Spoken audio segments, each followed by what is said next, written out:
Tout ça, c'est tout ce qui a été fait, d'accord, donc on est ici. Ce matin, gendarmes, amis et bénévoles s'activent.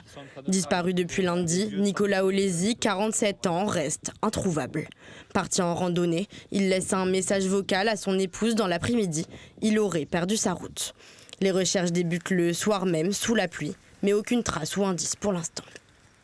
Dans la forêt de Plaine des Fougères, c'est une forêt immense et très dense. Donc on ne peut pas faire des battues et rentrer à l'intérieur de la forêt pour chercher à l'intérieur de la forêt. On a toujours l'espoir que cette personne soit encore en vie et qu'il progresse dans cette forêt compliquée et qu'il arrive à ressortir dans les bas. Avant d'être à court de batterie, c'est dans cette zone que le téléphone de Nicolas Olesi aurait borné pour la dernière fois, à proximité du piton Bémassoun. Depuis la disparition, proches et bénévoles sont mobilisés.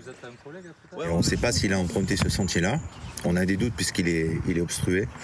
Et sinon, on pense qu'il est peut-être descendu par là. On a créé un petit groupe WhatsApp avec tous les collègues pour essayer de ratisser un petit peu la zone, et de refaire et puis de donner des coups de sifflet un petit peu partout au cas où s'il fait des boucles, qu'ils nous entendent et qu'ils puissent revenir vers nous. Le quadragénaire est décrit comme un bon marcheur qui connaît bien les sentiers de l'île. Mais pour ses agents d'entretien du secteur de Piton-Fougères, le danger reste présent. Pour moi, il n'y a pas de danger, mais déjà, il faut rester sur le sentier toujours. Il ne faut jamais sortir sur le tracé, puisque après, le danger, c'est le malaise.